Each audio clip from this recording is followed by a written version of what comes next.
Alors, je vous salue tous au nom de Jésus de Nazareth. Soyez encore les bienvenus pour la continuité de notre série d'enseignements sur les songes et les rêves. Nous avions commencé il y a longtemps et tout récemment, nous avions parlé sur les armes à utiliser. Les armes, pour ne pas dire les remèdes, pour vaincre les rêves sataniques, pour avoir une victoire totale sur les rêves sataniques. Et nous avions parlé de 4 armes, telles que le nom de Jésus, le sang de Jésus, le feu du Saint-Esprit et le ministère angélique. Voilà les 4 armes pour combattre les rêves. Alors, nous allons continuer ce soir. Et avant de continuer, permettez-moi de prier. Nous prions, Seigneur, merci pour ta grâce, pour ta bonté. Merci encore d'avoir permis ce moment. À toi soit la gloire au siècle des siècles. Merci de parler à quelqu'un. Au nom de Jésus, j'ai prié. Amen. Amen. Alors, votre serviteur Modibo Thibault est encore là. Et nous allons continuer encore ce soir, ce matin ou ce midi, selon le lieu d'où vous nous suivez. Bonjour, bonsoir et bon après-midi à chacun de vous. Que le Seigneur vous bénisse abondamment. Alors ce soir, de quoi allons-nous parler? De quoi s'agit-il ce soir? Ce soir, il s'agit des significations de quelques rêves. Nous allons parler des significations de quelques rêves. Nous allons parler des significations de quelques rêves. Le Seigneur a utilisé un grand homme de Dieu qui a eu une inspiration et qui a donné la signification de quelques rêves. Et je suis là pour vous lire ces significations afin que vous puissiez vous retrouver dedans. S'il arrive que vous vous retrouviez dedans, vous pouvez savoir exactement ce que ça signifie. Lorsque vous faites de pareils rêves, ou bien dans vos rêves, lorsque vous voyez certaines choses, vous saurez directement ce que cela pourrait signifier. Voyez. Donc, n'oubliez pas que le texte de base de notre enseignement se trouve dans Job 33 à partir du verset 14. Job 33, verset 14, notre texte de base se trouve là. Ne l'oubliez pas. Et ce texte de base dit, cependant, Dieu parle tantôt d'une manière, tantôt d'une autre, mais l'on n'y prend point garde. Il parle par des songes lorsque les hommes se sont livrés à un profond sommeil, lorsqu'ils sont endormis sur leur couche. C'est alors que Dieu parle. Et l'introduction, nous vous avions dit que Dieu nous aime, c'est pourquoi il nous parle. Si Dieu est resté tranquille, il ne nous aime pas. Mais ce qui prouve que Dieu nous aime, c'est parce qu'il nous parle. Et il parle par plusieurs manières. Mais malheureusement, le passage a dit, l'homme ne prend point garde. Mais je sais qu'après cet enseignement, tu vas commencer par prendre garde de tout ce que Dieu dit, des paroles que tu reçois de Dieu et toutes les manières par lesquelles Dieu parle, tu prendras en garde. Donc voilà le passage, le test de base de notre enseignement. C'est vrai que nous vous avions donné d'autres passages que au fur et à mesure que l'enseignement continuait, il y a eu d'autres passages qui étaient venus. Alors aujourd'hui, nous allons parler de quelques significations et les significations de quelques rêves. S'il arrive que vous voyez de l'eau stagnante dans un rêve, vous rêvez et vous voyez l'eau stagnante, cela signifie qu'il y a un manque de mouvement du Saint-Esprit dans votre vie. Je ne sais pas si quelqu'un me comprend. L'eau stagnante, ça veut dire qu'il y a le manque de mouvement du Saint-Esprit. Et les progrès aussi sont stagnants dans votre vie. Vous ne progressez pas. À chaque fois que vous rêvez, vous voyez l'eau stagnante, ça signifie que vous ne progressez pas. Mais après aujourd'hui, tu vas commencer par progresser au nom de Jésus. Parce que tu ne verras plus ça dans le nom de Jésus de Nazareth. Lorsqu'il arrive que vous rêvez, vous voyez de l'eau sale. L'eau sale. L'eau sale. Cela signifie quoi? La saleté spirituelle. Ça veut dire que la chair est en train de dominer. Tu es à une étape de ta vie où la chair te domine. Là, tu peux rêver voir de l'eau sale, telle que la boue ou bien l'eau sale. Certains même rêvent et ils nagent dans l'eau sale. C'est encore pire. Voyez, certains rêvent et ils nagent dans l'eau sale. C'est encore pire. Donc, si vous rêvez, vous voyez ça, c'est ce que ça veut dire. Et ce n'est pas un bon signe. Ça veut dire que votre vie spirituelle est sale. Voyez, votre vie spirituelle est sale. Lorsque vous voyez dans vos rêves toute forme d'épilation, voyez, toute forme d'épilation. Vous savez, les cheveux, la chevelure représente la gloire. La chevelure représente la gloire. Donc, toute forme d'épilation, c'est-à-dire raser la tête, raser les poils ou raser quoi que ce soit, toute forme d'épilation dans le rêve. Voyez, ça signifie que votre gloire est enlevée. Ça signifie que votre gloire est enlevée. À tout moment que quelqu'un rêve et qu'on est en train de lui raser la tête ou bien on est en train de lui raser quelque part, ça veut dire, surtout la tête, ça veut dire quoi? Ça veut dire que la gloire est ôtée. Je prie dans le nom de Jésus. La gloire qui t'a été ôtée revient à sa place au nom de Jésus de Nazareth. Ta gloire ne peut pas être ôtée. Et tout ça, c'est le plan de l'ennemi. Alléluia.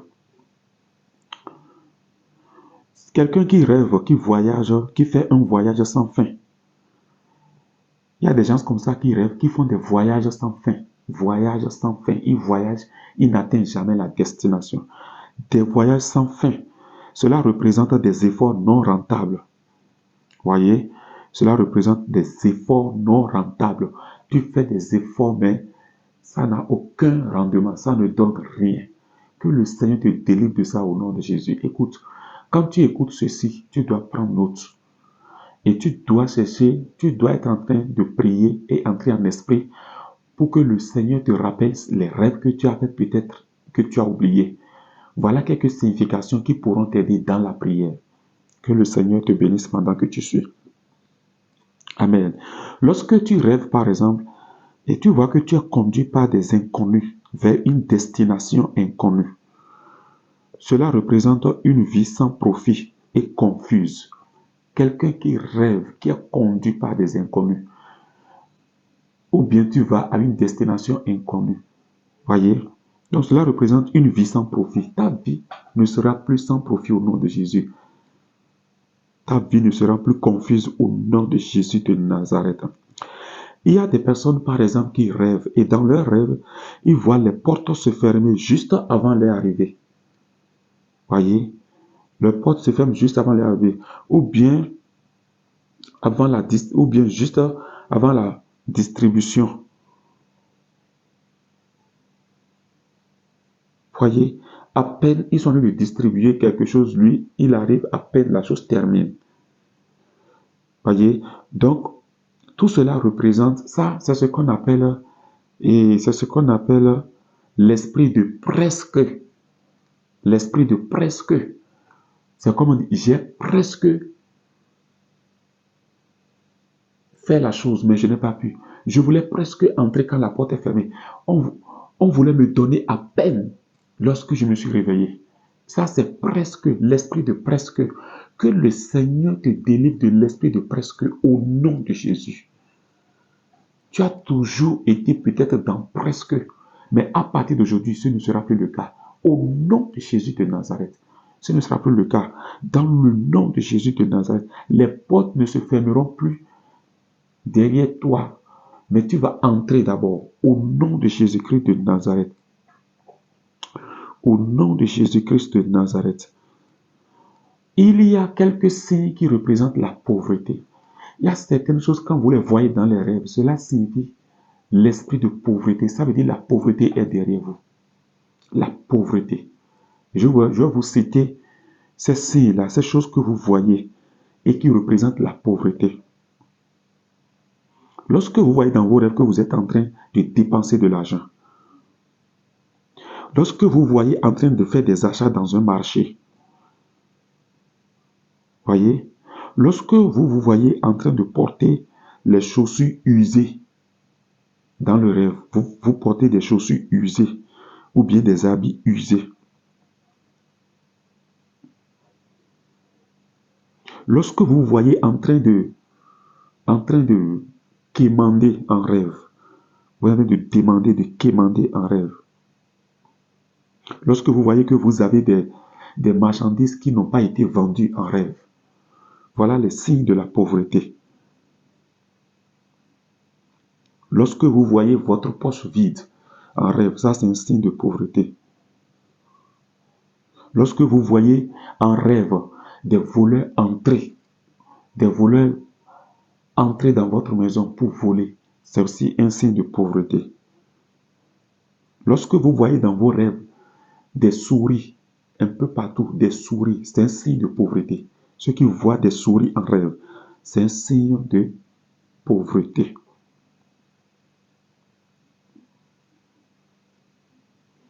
Lorsque vous voyez que vous êtes en train de perdre vos biens matériels dans un rêve, vous avez perdu des choses en rêve, c'est un signe de pauvreté. Et le Seigneur va t'en délivrer au nom de Jésus de Nazareth. Lorsque vous constatez que votre portefeuille est perdu, votre porte-monnaie est perdu en rêve, c'est un signe de pauvreté. Voyez, voilà quelques signes ou bien certains des signes que vous voyez en rêve qui signifient que l'esprit de pauvreté est derrière vous. Je prie pour quelqu'un en ce moment, tout esprit de pauvreté,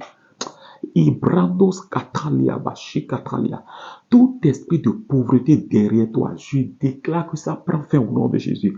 Je les neutralise au nom de Jésus. Je les neutralise au nom de Jésus. À partir d'aujourd'hui, tu ne verras plus ces choses. Écoute, si tu as l'habitude de voir l'une ou l'autre de ces choses que nous venons de citer, concernant la pauvreté, tu dois te lever dans la prière.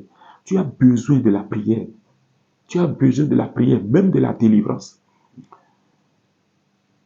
Tu ne dois plus continuer à voir ces choses en rêve. Peut-être si tu les voyais avant et que tu as prié, ça doit s'arrêter. Tu ne dois plus continuer de voir ces choses. Parce que les rêves ne sont que le réflexe, ne sont que le miroir des choses physiques qui se réalisent. Ce que vous voyez en rêve, ça se réalise dans le monde physique. Tout ce que nous voyons en rêve se réalise dans le monde physique. C'est pourquoi vous ne devez pas prendre les rêves à la légère. Vous ne devez pas prendre les rêves à la légère. À partir d'aujourd'hui, ne prends plus tes rêves à la légère. Lorsque vous rêvez et vous êtes en train de composer un examen, et vous ne finissez pas de composer avant la fin de l'épreuve, vous rêvez, vous composez, et vous ne finissez pas avant la fin de l'épreuve. Cela signifie quoi? Il y a la stagnation, il y a la frustration et le découragement. Vous voyez?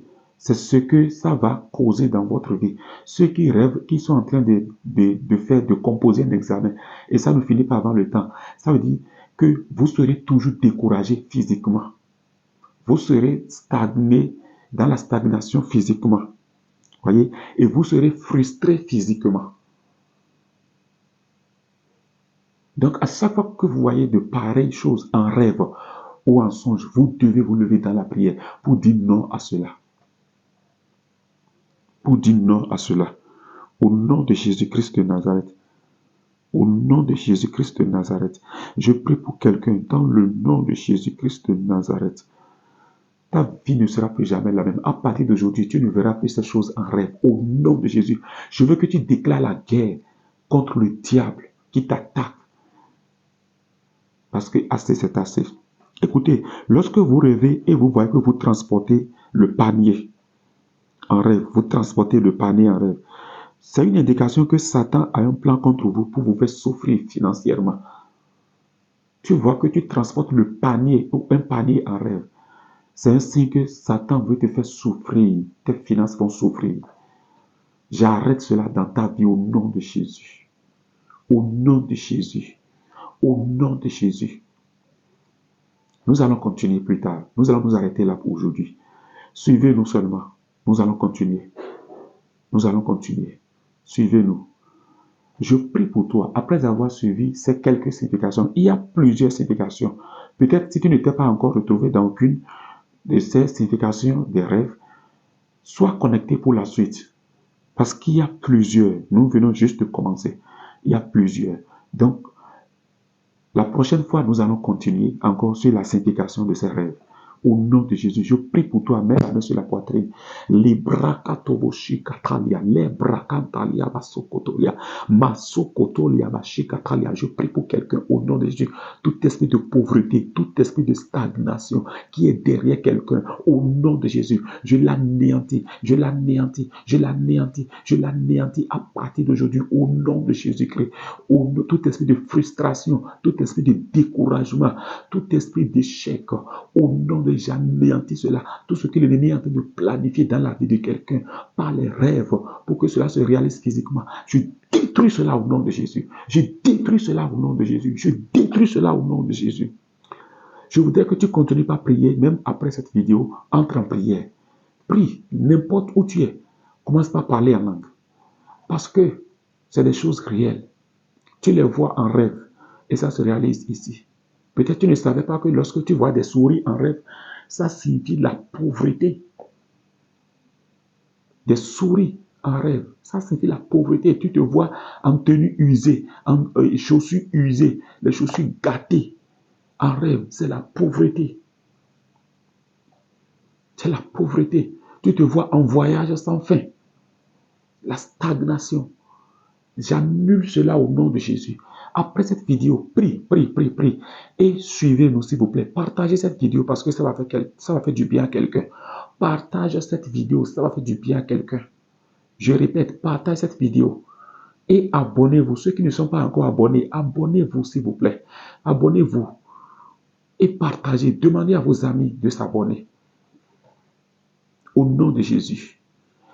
Et quant aux nouveaux abonnés, commencez par suivre toutes les vidéos, les récentes vidéos, vous allez mieux comprendre. Parce que c'est toute une série d'enseignements que nous sommes en train de faire. À peine nous sommes à la moitié de la série d'enseignements. Ça nous reste encore beaucoup de choses à faire.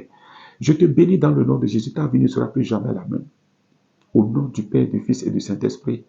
Amen, amen, amen. C'est votre serviteur, Modibo Thibault. Je vous aime beaucoup. Et Jésus vous aime plus. Restez connectés, s'il vous plaît. Restez connectés. Restez connectés. Et partagez abondamment. On se dit à très bientôt. Dans quelques jours, nous reviendrons encore en force. Au nom de Jésus. Merci pour votre écoute. Ciao, ciao. Ciao, ciao.